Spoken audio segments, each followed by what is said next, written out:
トヨタイムズ放送部をご覧の皆さん、こんにちは。お昼休みに失礼します。メインキャスターの森田京之介です。さあ、今日は水曜日ということで、先にいつものトヨタイムズ放送部のようにですね、トヨタアスリートに関する情報からお伝えしていきます。まずはこの1週間の結果からです。こちらからいきましょう。車いすテニスの三木拓也選手なんですが、 ITF ウィルチェアテニスツアーズのオランダで行われた大会に出場しました。シングルのトーナメントの初戦勝利したんですが、2戦目で敗退、ダブルスも初戦敗退となりました。ただツアーまだまだ続きますので、引き続き頑張りますとのことです。応援よろしくお願いします。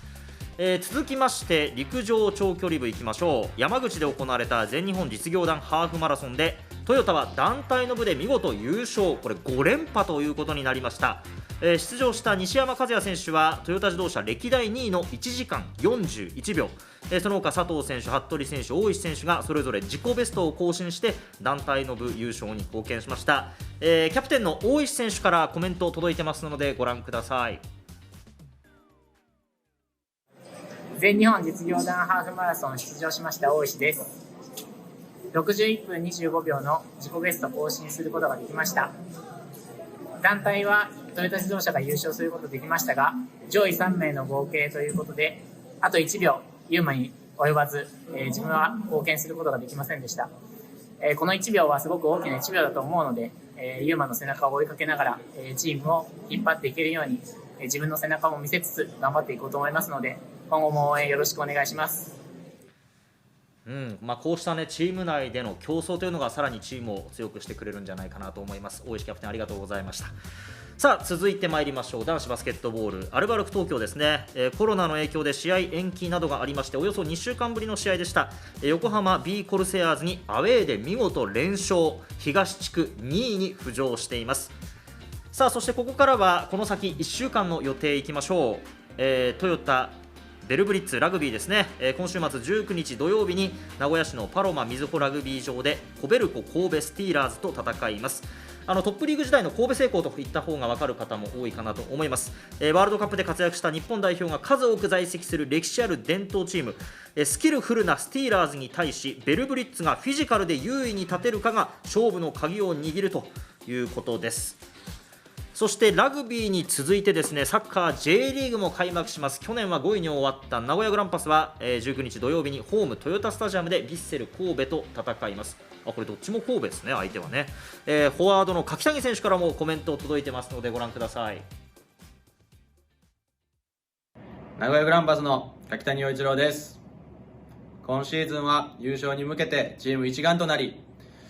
全員がハードワークして、一人一人を助け合う本当に熱い、サッカーを90分間展開する魅力あるチームだと思います。なので優勝するために皆さんの、力も必要なので1年間応援よろしくお願いします。開幕戦の、見どころは、今言ったように全員がハードワークして、90分間熱い試合を見せれるという自信もありますし、チーム全員でそういう試合を、開幕戦だけじゃないですけど、まず開幕戦で見せる、そこが、一番の見どころだと思うので、一人一人に注目してください。はい、柿谷選手ありがとうございます。そして今シーズンですね、30周年を迎える名古屋グランパスということで、長谷川健太新監督からもメッセージをいただきました。ちょっと紹介させてください。世界で戦う未来へ向けてリーグ戦も本気です、カップ戦も本気です、天皇杯も本気です、全試合本気です、情熱を持って戦います、熱い試合にぜひご注目くださいということで、放送部でも年初に書かせていただきました3冠王を目指してぜひとも頑張ってほしいなと思います。さあ以上トヨタアスリートの結果と予定をお伝えしました。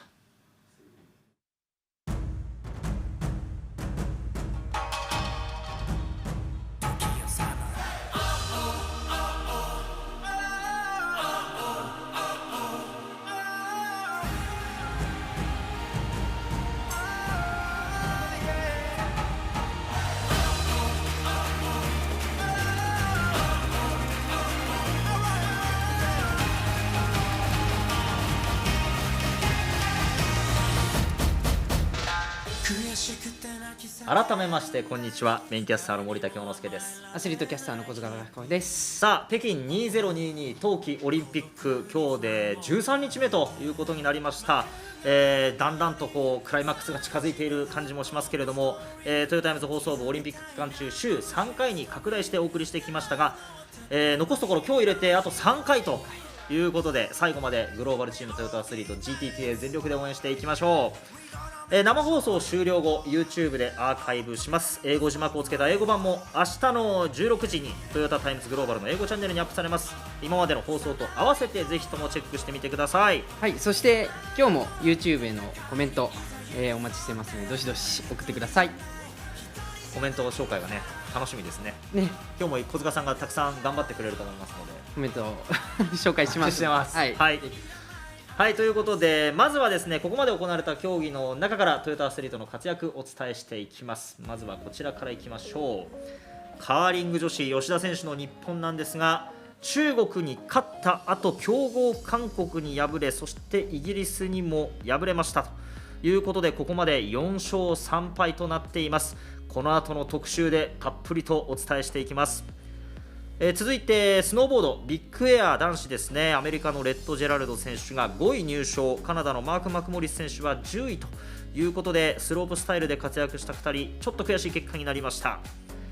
続いてボブスレーいきましょう。女子モノボブ1人乗りの競技ですね。カナダのアッピア選手は8位入賞、まだ2人乗りの方にも出場する予定になっています。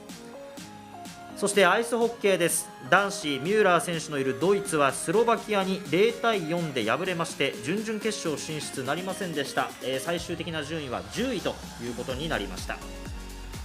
そしてフィギュアスケートの女子、ショートプログラムが行われました。アメリカのアリサ・リュウ選手、16歳ですね。オリンピックデビューということになりましたけれども、ショートプログラムは8位からのスタートということになりました。SNS にはオリンピアンになれたという喜びのコメントを投稿していました。フリースケーティングでの滑りにも期待しましょう。そしてノルディック複合に行きます。まずは長野日野自動車所属の山本選手、ノーマルヒルに続いてラージヒルでもジャンプ 140m の大ジャンプということで、今回はクロスカントリースキーでも粘りを見せて12位に入りました。そしてベテラン、岐阜日野自動車所属の永井選手は31位ということでした。山本選手この後特集でたっぷりお伝えします。さあ徐々に戦い終わってきていますが、まだまだ熱い戦い見せてくれる GTTA 引き続き最後まで皆さん応援よろしくお願いします。以上ここまでトヨタアスリートの活躍お伝えしました。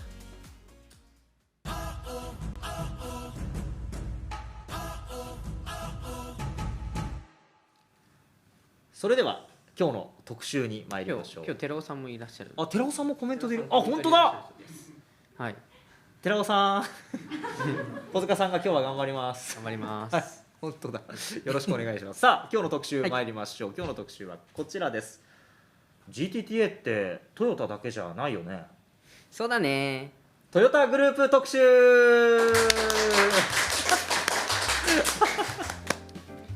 さあ、はい、いやいい感じですよ小塚さん。はい、夏もやりましたグループ特集、冬もやります。でこれを機にですね、ぜひともグループの横のつながりというものも意識して応援の輪を広げていきましょうよ小塚さん。そうだね。さあこれまでもですね競技結果などでお伝えしてきましたけれども、改めて紹介しますとですね、オリンピックに出場する GTTA はこちらの6人です。長野日野自動車所属の山本涼太選手はノルディック複合、小林千佳選手はクロスカントリースキー、そしてデンソー北海道所属の藤本奈々選手はアイスホッケー、岐阜日野自動車所属の永井秀明選手はノルディック複合、そしてキャタラー所属の三木椿選手はスノーボードアルペン、さらにネッツトヨタ北見所属の吉田知那美選手はカーリングと、本当に競技も様々ですね小塚さそうだね。ん。いやー連発してきますね。乗ってますね。今日押してきますから乗ってきてますいやでも本当に、はいね、世界中にトヨタの仲間たちがいるように、国内にもこうトヨタの仲間たちがたくさんいますからね、応援しがいがありますよ。本当にねそういうことなんですよ。コメント欄もそうだねで溢れておりますはい、さあまず、アイスホッケーの藤本選手なんですが、序盤からその活躍お伝えしてきました。すでに6位で大会を終えたんですが、高いシュートストップでスマイルジャパンの守護神として初の決勝リーグ進出に大きく貢献しました。はい、そしてノルディック複合の永井秀明選手は日ラージヒルに出場しました。31位という結果でした。お疲れ様でした。はい、さあそして三木選手ですけれども、初日のスノーボード特集で紹介しましたね。初めてのオリンピック、悔しい結果だったんですけれども、今回のオリンピックで次につながる大きな改善点を見つけることができたとインスタに投稿していました。まだ10代ということでこれからに期待です。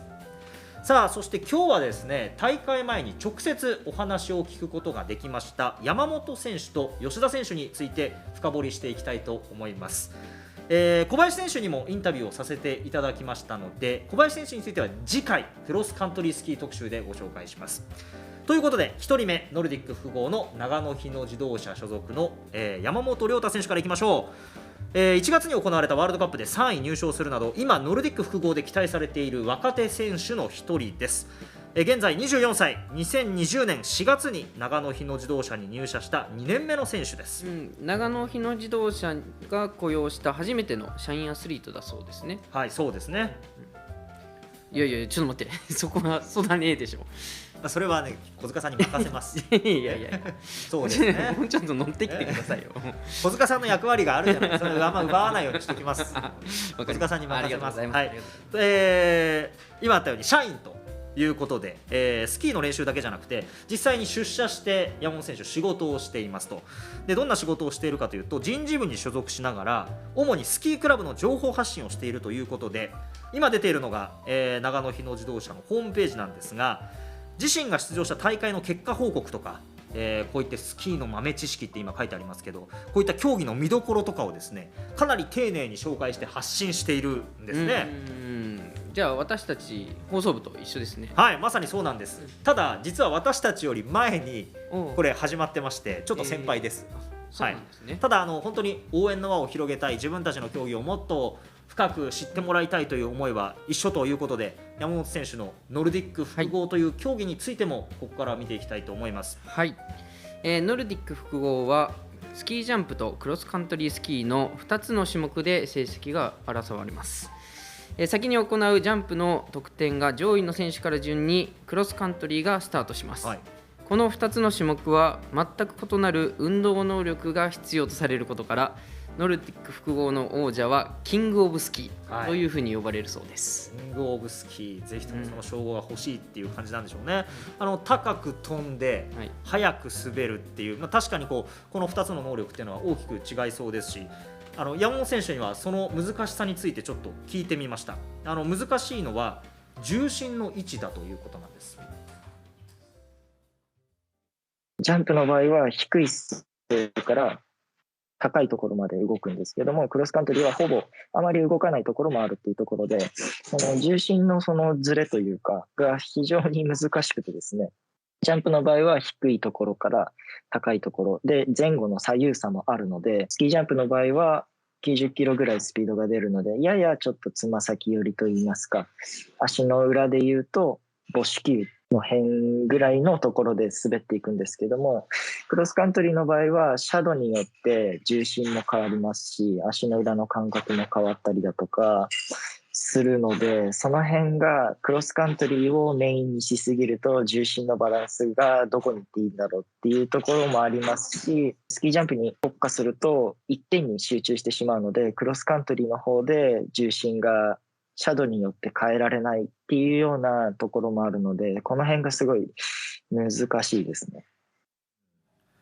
今おっしゃっていたのは、重心を一点に集中させるジャンプと変化させる必要があるクロスカントリースキーで大きく違うっていうことなんですよね。ってことは重心違うってことはなんかトレーニングの仕方とかもなんか違いそうな感じ。はい、クロスカントリースキーの方はどっちかというと上半身ががっちりしていて筋肉質な方が速い、そうなんですけれども、一方でジャンプはやっぱり飛ぶんで軽い方がいいっていうことなんで、それがまた難しいそうなんですよね。じゃあ片方頑張ると片方難しくなるっていう、なんかバランスがすごい難しそうですね。そうで、山本選手はジャンプの方が得意なので、ジャンプに影響しない範囲でなんとか体作りをしてクロスカントリースキーの技術を高めるっていう意識で普段は練習しているというふうにおっしゃってました。今回のノーマルフィルでは山本選手最終的な順位はね14位だったんですけども、ジャンプ自体は全体のね1位で通過してますからね。ジャンプに関してはもうトップレベルなんですね。そうなんです。まさに昨日のラージヒルでも、140メートルの大ジャンプ、クロスカントリースキーは2位スタートでしたから、もう本当にジャンプのレベルは世界トップレベルということで、ここからが本当に楽しみですよね。で、インタビューの時にテレビにより長く映れる好位置につけて、オリンピックの舞台で活躍したいっていうふうにおっしゃってたんですがもう十分本当に昨日もたくさん映ってましたし、やっぱジャンプで目立つとその後スタートも早いですから、もうたくさん映ってましたよということですし、まだ、団体戦にも、出る可能性があるということで、もっともっとテレビに映って活躍してほしいと思います。で、最後にですね、普段長野日野自動車で山本選手と一緒に仕事をしています人事部の山田さんにですね、山本選手について聞いてみました。性格的に非常に真面目ですし、素直ですし、競技に、熱い思いを持ってますし、非常に理髪的な人間性なので、そういう人間性が根底にあるので、私だけじゃなくて、もうみんなが人柄を知ってですね、もう彼らだったらぜひ応援しようっていうような、そんな雰囲気になってるかなと思います。僕自身としてはですね、結果は二の次だというふうに思ってます。オリンピックの1秒1秒を味わってほしいと。オリンピックで、最高で金、最低で金ということで、結果二の次と言っておきながら、でもやっぱり上を目指してほしいということで、頑張ってください。いや、同僚ならではの本音のメッセージという感じがしましたね。やっぱ頑張ってほしい。そう頑張ってほしいなっていう気持ちがね、すごいねこう伝わってくるメッセージですね。はい、そうですね。そしてリモートでの壮行会があったそうなんですけども、その様子というのがこちら。いや、山本選手もそれから小林選手も、非常に嬉しそうな表情でいいですね。いや、本当いい笑顔ですね。で、壮行会といえばトヨタでは小塚さんが担当してやってますね。はい、夏の時はね森田さん、司会やってもらったんですけども、冬は僕やらせてもらって、でみんなこうねやっぱりこうその試合に戦っていくモードのこう顔を見せながらも、やっぱりこう壮行会っていう中でこうなんかいろんな人たちに知ってもらえるっていうね、なんかすごい笑顔だったりとかっていうのをすごく感じましたし、本当にこうなんだろうな、こう僕たちの時って同じ部署の人たちだけだったんですよ。でもそれがこうリモートになったことによっていろんな人たちにこうね応援してもらえるって、その喜びっていうのも多いんじゃないかなと思います。なるほど、まさに今のような空気を北京までね、雰囲気を持っていって、そこで山本選手、小林選手戦っているんだなという感じがしますよね。ということで、長野日野自動車の皆さんと一緒にですね、山本選手、小林選手を応援しましょう。さあ、続いてはお二人目、カーリングの吉田知那美選手いきましょう。吉田選手はネッツトヨタ北見所属、ピョンチャンではカーリング界初の銅メダルを獲得しまして、今回が3度目のオリンピックということです。はい、現在吉田選手のいる日本は4勝3敗、ちなみに大丈夫ですか？いいですか？言っていいですよ。おっしゃっていいですか？はい。ちなみにそっちも入れてくるんだ。ちなみに初戦敗れた後4連勝、そして、その後連敗中なので、今夜の試合がもう正念場ということなんです。まさに今日このタイミングで放送部をやってるのは、今夜みんなで応援しようという以外何者でもないというぐらいに大事な試合が今日は控えてます。見てくれてるかもしれませんからね。はい。でなので今日は吉田選手のこと、カーリングのこと、いろんなことを深掘っていきたいんですが、まず小塚さん、カーリングについてはどれぐらいご存知ですか？そうですね、試合も見たことありますし、僕実際にやったこともある。さすがです、なるほど。ここはねやっぱり体験しておくべきかなと思って、でやってみたらめちゃめちゃ楽しかったんですけども、戦略がすごく大切な頭脳戦なので、表情のチェスというふうに言われるそうですね。小塚さん言いましたね、それ。まさに私もそれをよくそういうふうに言われてるんで、それを吉田選手ご自身にですね聞いてみました。そしたら表情のチェスよりももっとうまい表現を教えてくれました。カーリングが表情のチェスと言われるのは多分間違いないなというふうに思うんですけど、私チェスができないのでチェスがどういうものなのかが分からず、いつも表情のチェスと言われてるんですけどと説明するんですけど、私の中ではカーリングというのはいつも置きたいところに置けない将棋というように表現をしていて、やっぱり頭の中でこうすれば勝つっていうセオリーはもちろんあるんですけれども、カーリングはその駒を自分たちで運ばなければいけない。そして思った通りに駒が進まない時がある。でそういう風な中でイレギュラーを繰り返しながら展開が進んでいく。なので2手3手4手5手先まで頭の中でシミュレーションをして、また持ち時間もあるので、その中で瞬時に何が一番ベストな選択なのかを1人じゃなく4人全員の同意を得た上で進めていかなければいけない。チームワークと瞬発力、判断力のスポーツであるんじゃないかなというふうに思っているのと、なるほど。なんかこう置きたいところに置けない将棋か。なるほどなって感じですね。いや本当そうなんですよ。こうね、マスの中にこう刺すってこうね、自分でパッて置くだけでいいんですよ。置く本物の将棋はことはできるんですけど、はい自分が置きたいところに置けないっていうのはなんかなるほどな、カーリングじゃそうじゃないんだなっていうのを感じました。そうだから本当にそこが難しさであり、この競技の面白さでもあると思うんですし、だからこそチームワークが大事になってくるし、選手同士のコミュニケーションっていうのもこの競技においてはすごく注目されるということで、こういった見方でカーリングっていうのが観戦できるようになるともっと楽しくなるので、ぜひとも今日はこうやって吉田さんのインタビューを交えながらですね、どんどんカーリングについて深掘りしていきたいなと思いますので、今後もお付き合いください。まずはですね、カーリングのフィールドについて見ていきましょう。イラストを描いてもらいました。このように細長い形をしていまして、右上の方から40メートル先のハウスと呼ばれる円に向かってストーンを滑らせます。右上に、投げる人がいて、ブラシで掃く人が2人いて、で投げた先のハウスのところに、指示を出す人、丸のところ、そうです、丸いところ、あれがハウスですね、いますという感じなんですが、これ、何回投げんの、誰が何回投げんのってところがまず最初ややこしいかなと思うので、ちょっと左上に書いてみました。はい、まずですね、先攻のチームから順番に1投ずつ投げます。で1チーム4人が2投ずつ合計8回ずつ投げるので、合計するとですね、このように1回にそう16個のストーンが投げられるということになります。で、その16個投げ終わった後、ハウスがどうなっているか、その状態でもって点数を計算するんですが、これを1回じゃなくて10回繰り返して総得点で競い合う、ってことは160回両方で投げ160球あるってことですね。投げるってことです、そういうことです。だからそれをこう自分のストーンをこうハウスにうまく置くことももちろんですし、相手のストーンを弾き出したりとか、相手が投げにくい位置にストーンを置いたりとか、あの手この手でね、こうなんか尽くしていくっていうのはそうなんですよ。なるほど。でですけど、点数計算はどういうふうになってるんですか？点数計算ですね、まずじゃあどっちが勝ちなのかっていうことなんですけど、ハウスの中心に一番近いところにストーンを置いたチームがまず勝ちです。まずこれ覚えてください。で小塚さんにじゃあ点数計算の問題を出しますので、ぜひともご覧の皆さんも一緒に考えてみてください。こちら、さあこの A と B2 問用意しました。これが実際に16投投げ終わった後のハウスの状態を示しています。当然弾き出されるストーンもあるんで16個あるとは限らないんですけど、じゃあまず A の方いきましょうか。じ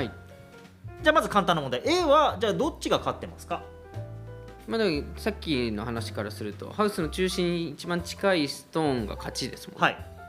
ら黄色が勝ってるってこと、黄色が勝っている。でこの黄色が勝っているこの状態をナンバーワンストーンと言います。出ますか？なので小塚さん正解、黄色が勝ちました。じゃあ黄色は何点取れるんでしょうか？あれですよね、外に、赤いのが赤いところに乗ってて、だから、真ん中にあるの1点とかかな。正解です。これどうやって考えるかというと、相手のストーン、この場合でいくと赤い方のストーンで一番中心に近いストーン、これよりも内側に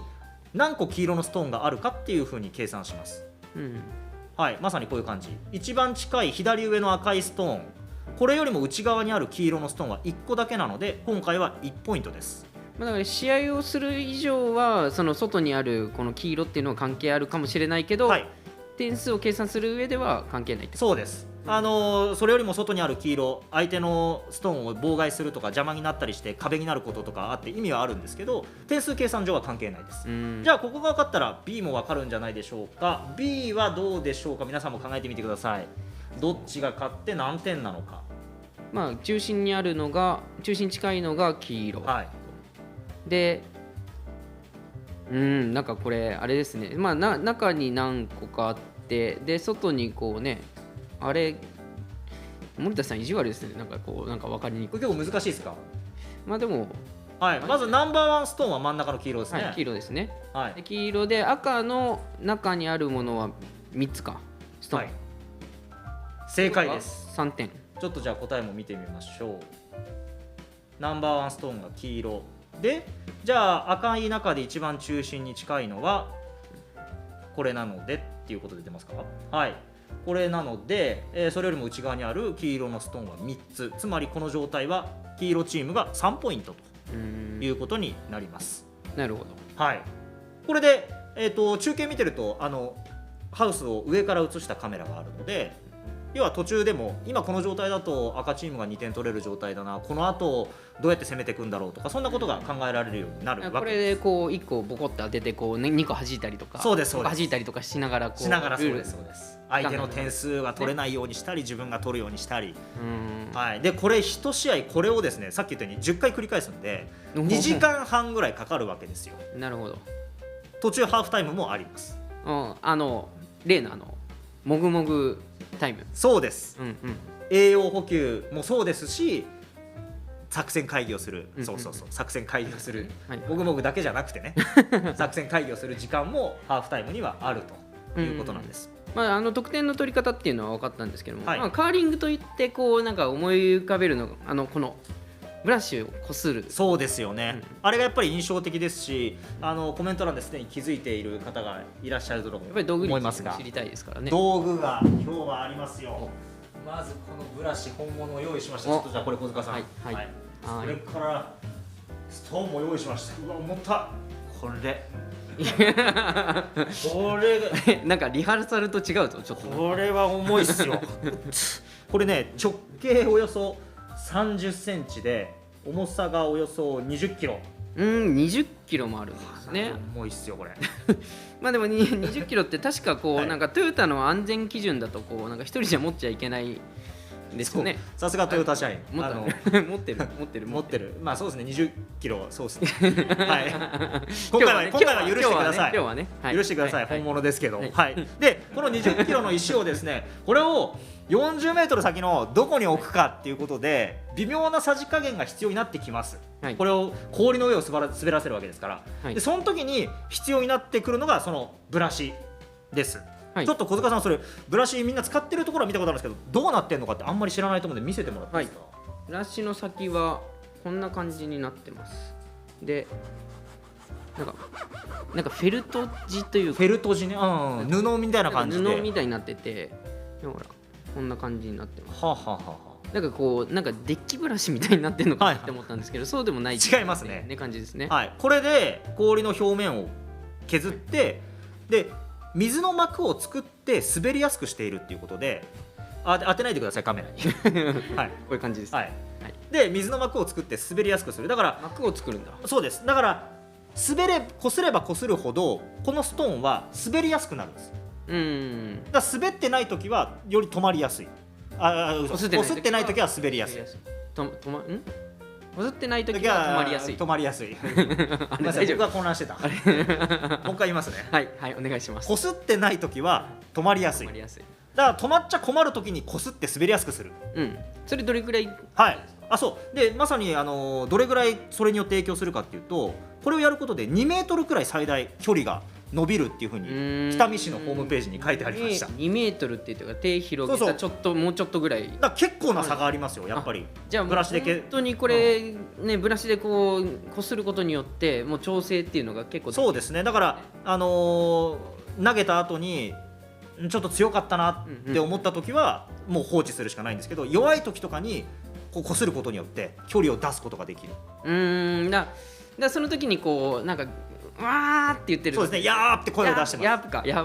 プって。あれはだからもっとちょっと足りなそうだからうんもっと滑らせてよっていうことですよ。もっとこすってみたいなそう感じそうそうそうですね。そういうことです。うんで、さっき2時間半ぐらい試合やるって言ったじゃないですか。はい。そうすると氷の状態がやっぱり刻一刻と試合中にも変化していくと、うんだから常にこう今氷がどういう状態、どの部分がどれぐらい滑りやすいとか、うんそういう情報をチーム全体で共有しなきゃいけない。だからコミュニケーションが大事だっていうふうに吉田選手もまさに言っていたんです、うんでそこであの言葉が出てくるわけですよ。んあの言葉があの言葉小塚さん最初に散々言ってたのにもう忘れたんですよあの言葉あの言葉です。はいはい2018年に流行ったあの言葉、はいはいはい散々言っといて忘れてましたあれですね。ねはい、その流行ったあの言葉についても吉田選手が教えてくれました。茶番がすごいわ。 4年前のオリンピックの時は私たちがよく使っているそうだねっていう私たちの口癖なんですけれどもがすごく大きくフューチャーしていただいて、で私たちはそんなにその言葉自体に意識はしてなかったんですけれども、チームとして一つあり方、コミュニケーションの取り方にルールがあって、それは相手を絶対に否定しないこと、どんな意見であってもなるほどねとかそうだねとか一回受け止めることで、それに加えて自分の意見だったりこういうアイデアもあるよっていうふうに選択肢を広げるためにコミュニケーションを取ること、相手を否定したり自分の意見を通そうではなく、こんな選択肢もあるよという選択肢の一つを提示するっていうようなチームのコミュニケーションの取り方をしていて、本当にそうだね。忘れてたくせにまあ忘れてたんです。はい、本当にそうだねということで、で今まさに選択肢を広げるっていう話がありましたけど、豊田社長がカーボンニュートラルを目指す上で選択肢を増やすことが大事って言ってましたけど、本当にカーリングも選択肢を広げることが大事だし、吉田選手の話を聞いていてそうだねっていうのはこう社長がよく言う共感を表す言葉なのかなっていうふうにも感じて、すごく共通点をすごく感じる話でした。なるほど、うん、じゃあ我々コンビとしてもね共感し合っていきましょう。そうだねなんかそっけないな、なんかちょっともうちょっとこうなんかそっちか、ちょっと初そうだねでちょっとドキドキしちゃいましたやっとやってくれるやっと乗ってくれましたね。でも難しいですね。だからそうだねですよ。そうだねそうだねはいらしいです。頑張ります、はい、で本当に吉田選手話を聞いていてすごく笑顔が本当に印象的だったんですけれども、普段携帯電話販売のアシスタントとして働いていまして、ネッツトヨタ北見の職場でもこの笑顔を絶やさないそうなんです。ということで今回はですね、職場の同僚の佐竹さんにも話を聞いてます。人懐っこい人なんで、ニコニコお客さん対応してくれてるんで、お客さんの方もすごい喜んでお話しされてるのは横で見てます。会社として一つのことに向かって一緒にやるっていうのがあんまりないとは思うんですけど、吉田さんが会社に入ってきてくれたことによって同じ目的に向かって一つになれるっていう感じはすごくするので、一体感っていうのはすごく感じますね、いつものちなみちゃんスマイルで楽しんでプレーしてもらえたらいいなと思います。同僚としてたんですけど、一人のファンとして応援してますので頑張ってください。後ろにもねこうサインが飾られててね、もう本当に職場の仲間たちがファンになっちゃったっていう、いや本当そうなんですよね。で吉田選手はネッツトヨタ北見は実家のような戻ってくる場所、カーリングから離れて一人の吉田知那美に戻れるなくてはならない場所っていうふうに話してました。そして吉田選手に今回のオリンピックの目標についても聞いてみました。世界一の事前準備をすることと、自分たちの最高のパフォーマンスをオリンピックの舞台で更新することです。成績に金を取りますとか銀を取りますとか言わないのはなんでですかってよく言われるんですけれども、それは相手ありきのことなので、私たちがコントロールできることではないからです。なのでどんな準備をするかと、どんなカーリングをしたいか、どういう姿勢で挑みたいかっていうのは唯一私たちがこのオリンピックでコントロールできることなので、私たちは自分たちがやりたいカーリングとオリンピックの極限の舞台でやることができたら、発揮することができたら、準備してきたものを出し切ることができたら、私に100点満点を、どんな結果だったとしても100点満点をあげたいなというふうに思っています。オリンピアンの鏡ですね。そうですよ。いや本当に金を取るって言わないのにすごくね理由が深いですよね。そうですね。本当に吉田さんの話ってアスリートだけじゃなくて、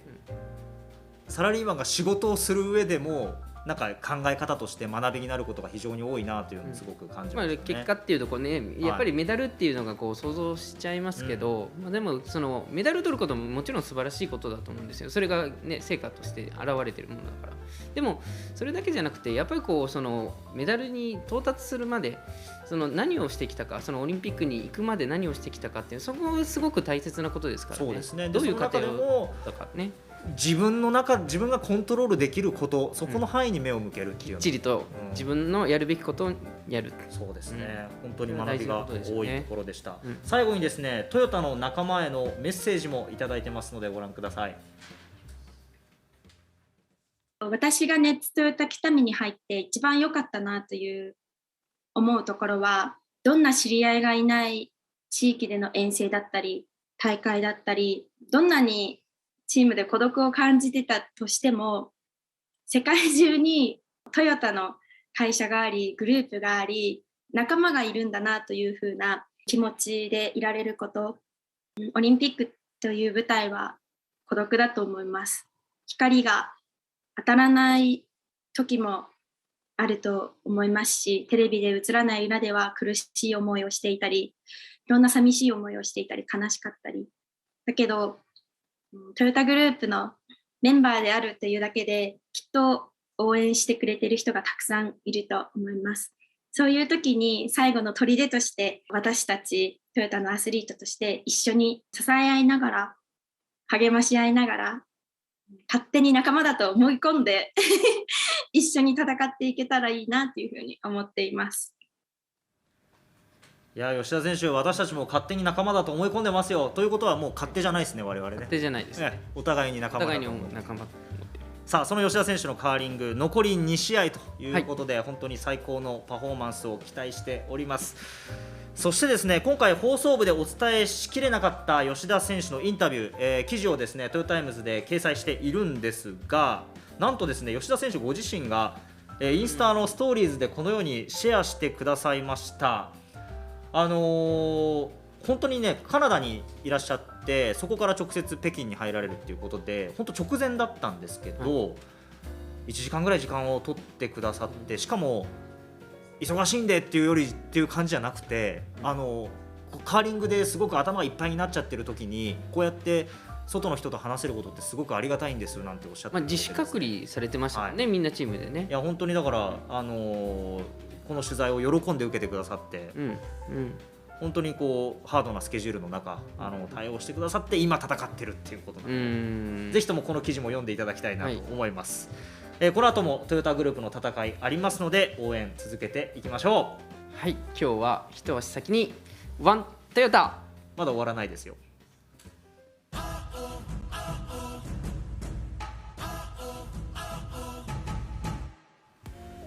さあ、それではここからは今後のトヨタアスリートの出場競技予定を紹介していきます。まずはこちらからいきましょう。ショートトラックですね。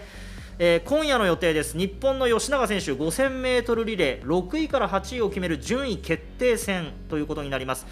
寺尾監督からは次のイタリアのオリンピックに向けて少しでもきっかけをつかんでほしいとのメッセージがありました。そして真ん中ドイツのサイデル選手と右側イタリアのフォンタナ選手 GTTA 対決ということで女子 1500m に出場します。サイデル選手は去年10月に怪我から復帰したばかり、この1種目だけの出場ですからぜひとも応援してください。そしてこの2人はですね予選での組が一緒ということでいきなりぶつかるわけなんですけれども、イタリアのフォンタナ選手は3つ目のメダルなるのかも注目です。続いてフィギュアスケートです。女子フリー、アメリカのアリサ・リュウ選手ショートプログラム8位でしたが、フリーでどこまで順位伸ばせるでしょうか。そして今日特集しましたカーリング女子吉田選手の日本今夜が大事なアメリカ戦、そして明日は強豪スイス戦ということで、ここまでの結果で上位4チームが決勝トーナメント進出ということになります。そしてこれらの試合はですね、地上波での放送があります。まずアメリカ戦が今夜9時から NHK、E テレ、そして総合で放送されます。スイス戦は明日午後3時からテレビ東京系列で放送されますということで、ぜひとも応援してください。それからクロスカントリースキーいきましょう。女子チームスプリントのクラシカル、アメリカのディギンズ選手が出場予定。アメリカはですね、ピョンチャン、この時はこのチームスプリントフリー走法だったんですが、今回はクラシカルに変わっていますけれども、金メダル獲得している種目ですから、今回も期待しましょう。男子ノルウェーのクレボ選手もピョンチャンで金メダルを取っています。今回も期待大です。おしまいにノルディック複合男子団体が明日あります。ラージヒルと 4×5 キロのクロスカントリースキーのリレーですね。今日特集しました、岐阜日野自動車の永井選手と長野日野自動車の山本選手が出場します。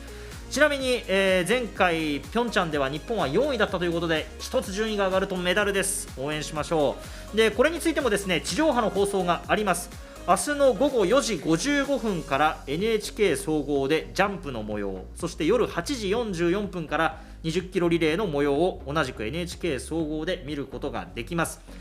で冬の競技というのはちょっと時間が変更になることがありますので、最終的にはですね NHK オンライン、そして五輪 JP でご確認してください。で放送部ではですね、皆さんに GTTA をリアルタイムで応援してもらいたいということで、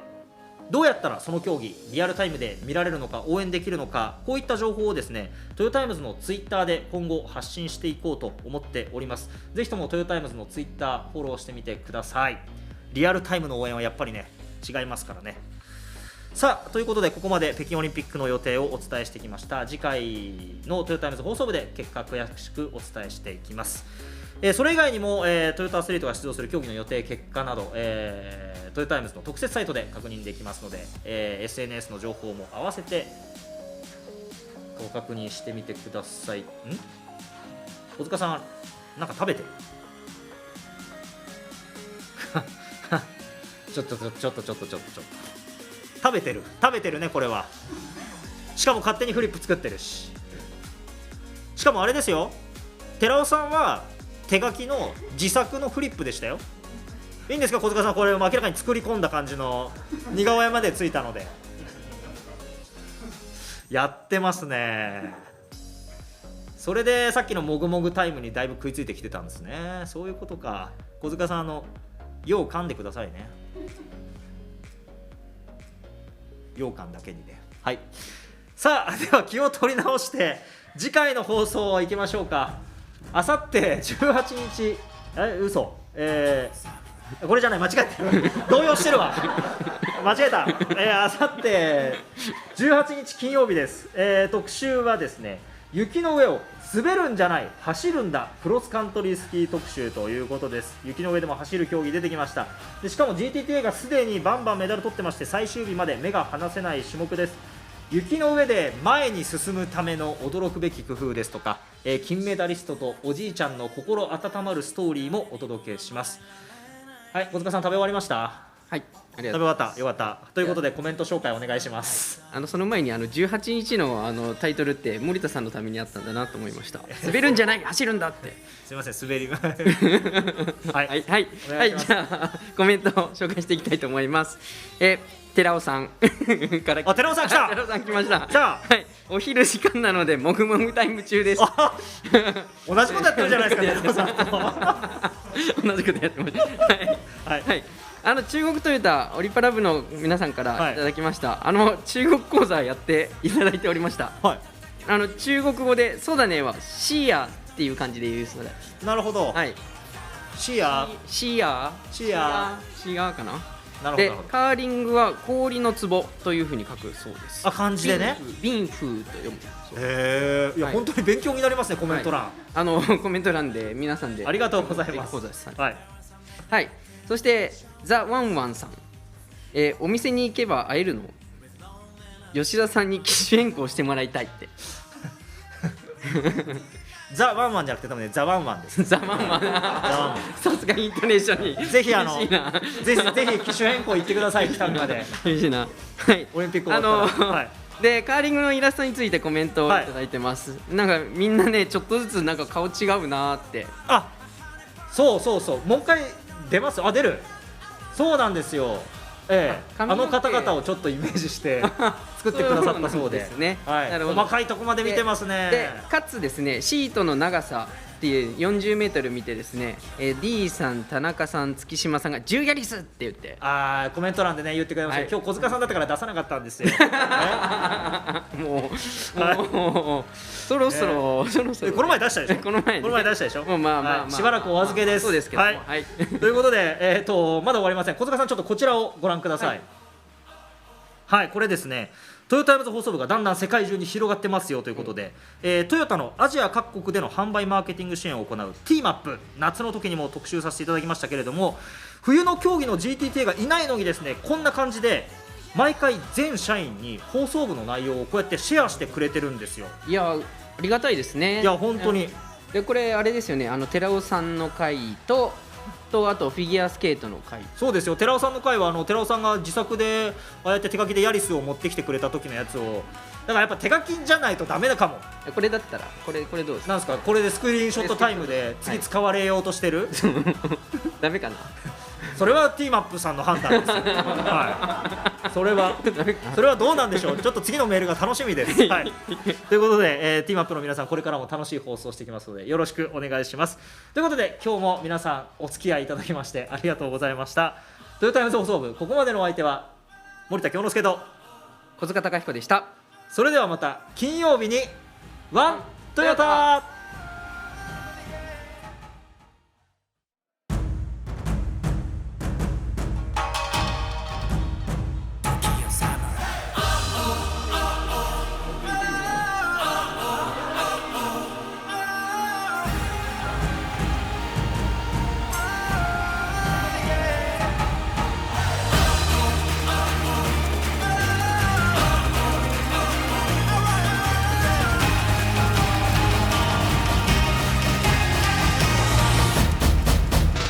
悔しくて泣き叫んだ日、誰にも甘えられない日々、孤独にファンを抱いて幕が上がりさあ始まるこのストーリー、刻みたいなもうヒストリー、狙うのはてっぺんのヒーローヒロイン、 We all teammates, We gonna make it shine, Oh 飛び込むんだスポットライト、